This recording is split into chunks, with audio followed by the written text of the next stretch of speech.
અત્યારે અમે આવી ગયા છીએ પિયાબેન પાંગડી માતાના મંદિરે. સુમીબેન તો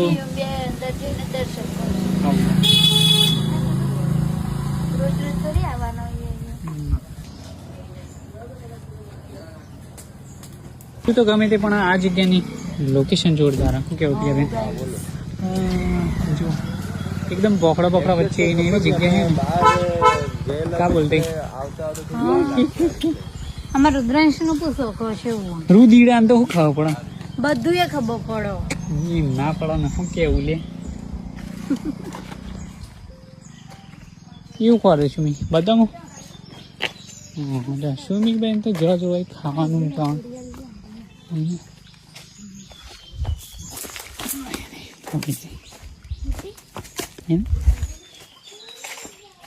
ગાઈસ આવું નેચરમાં આવું ખાવાની મજા આવે ગાઈસ. યસ. અને